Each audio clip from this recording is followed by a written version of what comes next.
Did you know there's a neighborhood right next to downtown Toronto with a 2-kilometer stretch of beach? The neighborhood I'm talking about is called The Beaches, or just The Beach for short.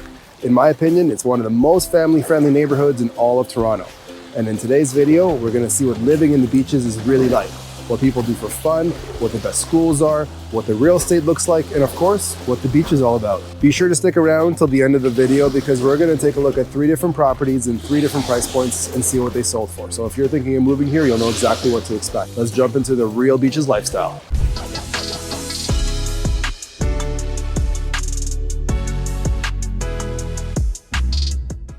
If this is your first time to the channel and you'd like to know everything there is to know about living in Toronto and the surrounding area, then be sure to subscribe so you can be the first to learn about the current market here in Toronto. My name's Philip Cotlier and I've been helping families move to and invest in Toronto for over 10 years. So if you're looking to move in 8 days or 80 days, I'd love to hear from you. Feel free to send me a text message, send me an email, or set up a Zoom call with me. There's a link in the description below. I'm happy to help you make that smooth move over here to Toronto. You might be wondering why the beach is pretty empty today, and the reason for that is we are here in the middle of February.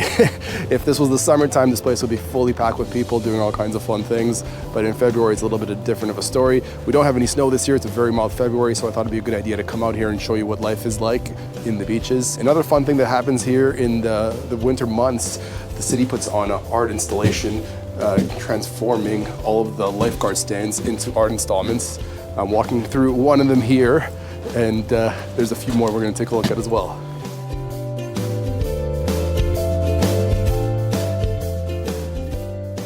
The beach's neighborhood boundaries are Victoria Park in the east, Kingston Road in the north, Lakeshore in the south, and Leslie Street in the west. The beach itself consists of several interconnected beaches, starting with Woodbine Beach in the west, Kew Beach, Balmy Beach, Silver Birch Beach, and Bluffers Beach all the way in the east. Running up and down the beach is this beautiful wooded pedestrian boardwalk, which is a really nice place to take in the sights and the sounds and the nice view of the CN Tower, which is very visible from the boardwalk.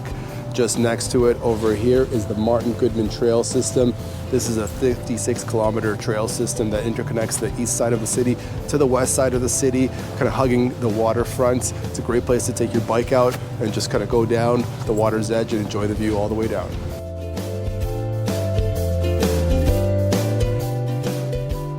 The Beaches is one of the most family-friendly neighborhoods in all of Toronto, and here's a short list of things that you can do when you visit the beaches. The beach comes alive in summer when people flock to the Blue Flag beaches to enjoy the sun.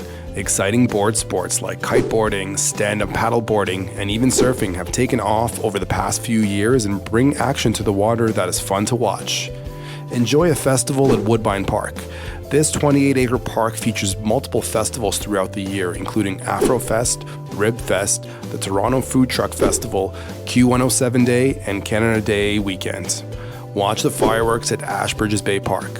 Ashbridges Bay has some fantastic fireworks displays on Victoria Day and Canada Day each year. The fireworks are beautiful to see and they look stunning over Lake Ontario. The fireworks start at dusk and last about 15 minutes in total. Everyone is welcome to come and enjoy these free firework displays on each of the holidays.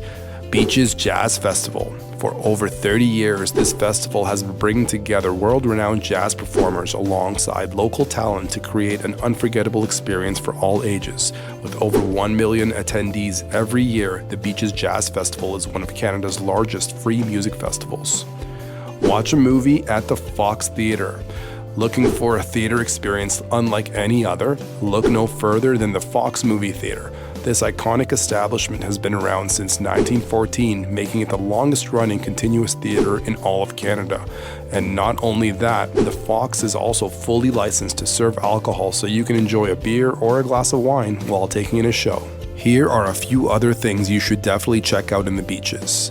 Walk the Glen Stewart Ravine. Take in the sunset. Go skateboarding at Ashbridges Bay Skate Park. Play golf at Dentonia Park Golf Course. Ride your bike along the Martin Goodman Trail.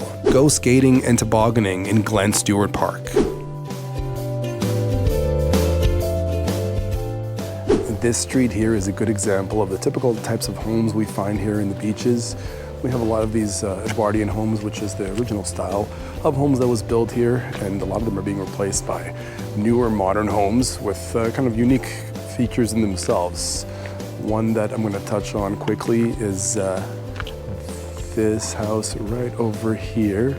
It recently sold for $2.4 million, features 3 bedrooms, 4 bathrooms, 1 garage, and a lot that's 26 by 96 feet. And that's pretty standard kind of sizing and pricing you see here in the Beaches. Here in the northern portion of the neighborhood, you'll find the Queen Street Strip, a nice collection of boutique shops, restaurants, breweries, and everything else you need to have a good time here in Toronto. Now, one thing to keep in mind is this strip does not stay open so late. Things do cool down around 10 or 11 o'clock, so if you're looking for a place to go out and stay late, going to the downtown core might be the best option. The Beaches has a population of 21,567 residents with a median age of 42.2 years old. The median household income is $166,462. The average price of a detached home is $2,189,000. There's a total of 9,926 private dwellings, of which 28%, or 2,779, are single detached homes. In terms of housing, the neighborhood primarily consists of freehold townhomes, semi-detached homes, detached homes, and low-rise apartment buildings. There are some low to mid-rise condos as well that have been built recently along Queen Street, but not much development generally takes place within the actual Beaches. Now, in terms of another house that recently sold, let's take a look at this property just over here. Recently sold for $2.7 million, features 3 bedrooms, 3 bathrooms, 1 parking, and a lot that's 18 by 74 feet. All this right across the street from the beach and the water, which is exactly where you'd want to be. In terms of schools, residents have some great choices for their families. In elementary, we have Balmy Beach Community School, ranked 8.8 out of 10, or 97th out of 3,037 schools. We also have St. Denis Catholic School, ranked 8.2 out of 10, or 228th out of 3,037 schools.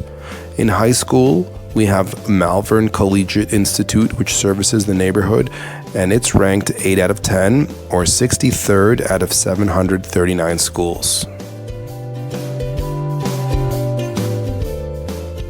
My favorite part of this neighborhood is the small town charm it has. You look around these houses, they all have this little cute little hamlet-like vibe to them. And you really can't find much of that in the city anymore. We're coming up on one house that recently sold. This house over here, right behind me. This one recently sold for $1.2 million, features 3 bedrooms, 1 washroom, and 0 parking garages. The lot is 24 by 123 feet, and parking is a little bit of an issue in this part of town. Not a lot of houses actually come with a parking space or a garage. Street parking is the usual answer. You see all these people behind me lined up on the street, and you do need a permit from the city to get street parking. And that's a wrap on the Beaches. I hope you guys enjoyed this ride-along tour, and I hope you guys got a sense of what living in the Beaches is really like, from the schools to the different attractions to, of course, the beach. I tried to distill as much information as I could in this video and really provide a snapshot of life in the Beaches. Now, if you're thinking of moving to Toronto, be it the East End, the North End, the West End, or one of the suburbs around the city of Toronto, I'd love to hear from you. Feel free to send me a text message, shoot me an email, or set up a Zoom call with me. There's a link in the description below. If you are moving from out of province, I do prefer you set up a Zoom call with me so I can get a sense of what you're looking for and prepare you for the road ahead. Be sure to check out the channel because we've compiled neighborhood video tours for all the different neighborhoods here in Toronto, so you can decide which one is best for you in the comfort of your own home. We are posting these videos once a week, so don't forget to subscribe so you can be notified as soon as the latest video is released. That's it for today. We'll see you guys on the next one.